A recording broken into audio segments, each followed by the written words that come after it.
থাপড়া কিন্তু তোর দাঁত দুটো আমি ফালা দিব। তুই কোন সাহস আমার কিপটা বলতেছিস?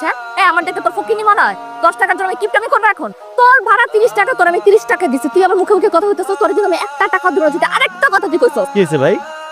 ভাই রাজলক্ষ্মী থেকে এখানে ভাড়া 40 টাকা, আপা দিতেছে 30 টাকা, আমি 10 টাকা চাইতেছি, সে আমার বকাবকি করতেছে। তো বকাবকি তো করবেই, ভুল তো আপনার। রাজলক্ষ্মী থেকে আমরা রিক্সায় আসি 50 টাকা ভাড়া দিয়া, সেখানে আপনি মেয়ে মানুষ দেখে 40 টাকা ভাড়া নিতেছেন, এটা কোনো কথা? আর পানিয়া, তুই 10 টাকার জন্য বার্গেনিং করতেছিস কেন? 40 টাকা ভাড়া দিতে দিয়ে দে, গরিব অসহায় মানুষ তোর জন্য দোয়া করবে। তুই কথা কম বল। তোরে বলছি আমি এখানে আসতে, হ্যাঁ না কইতেছিস কেন? মামা বাড়ির আবদার 30 টাকা ভাড়া, আমি 40 টাকা দেব কেন? আমি একটা টাকাও দিব না। আর তোর এত মায়া লাগতেছে কেন রিকশালার জন্য? যদি এত মায়া লাগে তো তুই টাকা দে, আমি দিব না। দে।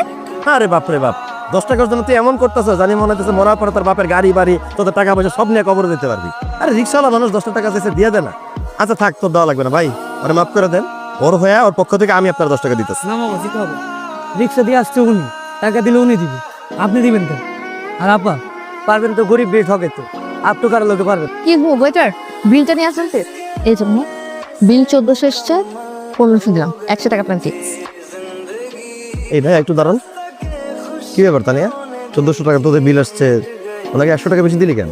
কেন? 100 টাকা তার টিপস। বাহ, একজন ওয়েটারকে 100 টাকা টিপস দিয়ে দিলি, এখন তো গায়ে লাগতেছে না? হ্যাঁ গায়ে লাগবে কেন? বেচারা এত কষ্ট করে আমাদেরকে খাবার সার্ভ করেছে, তো 100 টাকা তাকে দিতেই পারি। হ্যাঁ, তুই 100 টাকা ওনাকে টিপস দিতেই পারিস, তাতে আমার কোনো সমস্যা নেই। কিন্তু ওনার চেয়ে 3-4 গুণ বেশি কষ্ট করে একজন রিক্সাওয়ালা, যার ভাড়া হয়েছিল 40 টাকা, অথচ তুই তাকে 30 টাকা দিয়ে চলে গেলি।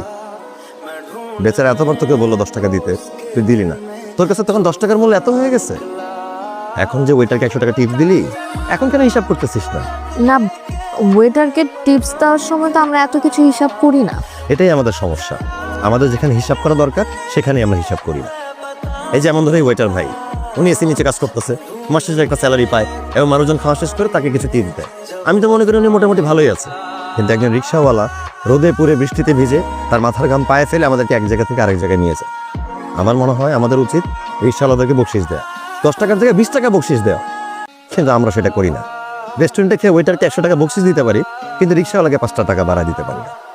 এই কারণে যারা গরিব তারা দিনে দিনে গরিব হইতেছে, আর যারা বড় লোক আরামে আছে তারা দিনে দিনে আরো আরামে থাকতেছে। দেখ, আমি বলতেছি না তুই ওয়েটারকে বকশিস দিবি না, আমি বলতে চাইতেছি যে একজন ওয়েটারকে 100 টাকা টিপ দেওয়ার সময় তুই যেরকম টাকার হিসাব করিস না, একজন রিক্সাওয়ালাকে তার ন্যায্য ভাড়া দেওয়ার সময়ও ওই টাকার হিসাবটা তুই করিস না। তোর কাছে হয়তো 10 টাকা কিছুই না, কিন্তু একজন রিক্সাওয়ালার কাছে 10 টাকা 10,000 টাকা সব। আপু ভাইজান তো ঠিকই বলেছে, আমাদেরকে না অনেকেই বকশিস দেয়, কিন্তু আমার 100 টাকা বকশিস লাগবে না। আপনি যে রিক্সাওয়ালার ভাড়া কম দিচ্ছেন, ওনার সাথে যদি কোনো সময় দেখা হয় 100 টাকা দিয়ে দিন, কারণ আমাদের থেকে রিক্সাওয়ালা ভাই অনেক কষ্ট করে।